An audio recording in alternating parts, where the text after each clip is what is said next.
जंग से ना खुशबू आई, खुशबू बड़ी महंगी होती थी, अरब में खुशबू आज भी बड़ी महंगी है, वो ज्यादा इस्तेमाल करते हैं। मेरी बातों की समझ आ रही है मेरे भाइयों?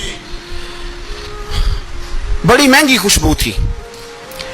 जब वो खुशबू आई तो हजरत उमर ने कहा, घर में पहले पहुंची हजरत उमर के, चूंकि ज्यादा औरतें इस्तेमाल करती थी घर के अंदर खुशबू, मर्द भी लगाते थे। हजरत उमर ने अपनी बीवी से कहा, आपकी जौजा तो थी वो बड़ी खुशबू को पसंद करती थी। हजरत उमर ने अपनी जौजा से कहा कि खुशबू लाओ, मैंने एक औरत की ड्यूटी लगाई है, वो खुशबू तोल तोल के ना तो हिस्सा बराबर सहाबा में बांट देगी। तो आपकी जौजा कहने लगी, किसी बीबी की ड्यूटी लगाने की क्या जरूरत थी, मैं जो मौजूद थी मैं बांट देती हूं तोल के हिस्सा बराबर। आपने फरमाया नहीं तू रहने दे, वो फलानी बीबी बांटेगी। हुजूर मैंने भी बांटनी है, मेरे पे कुछ हक है?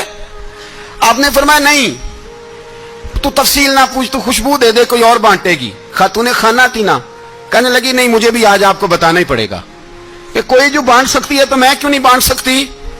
ज़ौजा कहती उमर ने बात की तो मेरी चीखें निकल गई। हजरत उमर फरमाने लगे, जब तू खुशबू बांटेगी ना तेरे हाथों को भी लगेगी, तेरे दुपट्टों को भी लग जाएगी। अगर रब करीम ने मुझसे सवाल पूछा कि उमर खुशबू तो मुसलमानों की थी, तेरी बीवी के दुपट्टे को क्यों लग गई, तो मैं अल्लाह के हुजूर क्या जवाब दूंगा?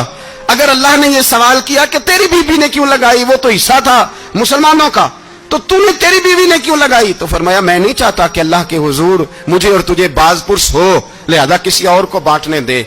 ज़ौजा रोई और तड़प के कहने लगी, उमर मुझे लगता है सुबह कयामत भी तेरी बीवी होने की वजह से अल्लाह मुझे जन्नत अता फरमा देगा, तेरी ज़ौजा होने की बरकत से। भाई ये मेयार रखा, खुदा की कसम ऐसा शख्स तारीख में दोबारा नहीं आया। इतना बड़ा आदमी, इतना बड़ा शख्स, इतना बड़ा आदमी, और फिर रंग ये है कि उमर 22 लाख मुरब्बा मील का हुक्मरान, 22 लाख, और खजूर के दरख्त के नीचे मट्टी का ढेला लेके सो गए हैं, परवाह कोई नहीं, कोई मसला ही नहीं। 2 गुलाम साथ बैठे तो एक रोटी हजरत उमर ने घर से मंगवाई, थोड़ा सा सिरका, तो गुलाम कहने लगे हमने भी खानी है। फरमाया कोई अर्ज नहीं, रोटी को पेट भर के खाना जरूरी तो नहीं, 3 हिस्सों में बांट लेते। एक आदमी आया हुआ था मिस्र का रहने वाला मिलने के लिए, उसने पूछा उमर किधर है, तो कहा वो उधर जाओ मस्जिद में बैठे होंगे, और वापस आया तो कहने लगा वहां तो 3 गुलाम बैठे हैं, एक रोटी बांट बांट के खा रहे हैं, लगता है कई दिनों से रोटी नहीं मिली।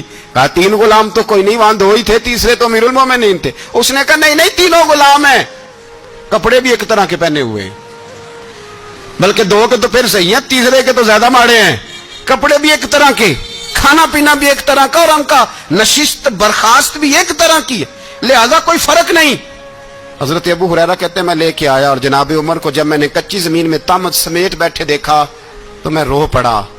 मैंने उस मिस्र से आने वाले को कहा तू इसके जलवे देख, अगर इसकी जात में इतना हुस्न है तो मोहम्मद अरबी का मकाम क्या होगा।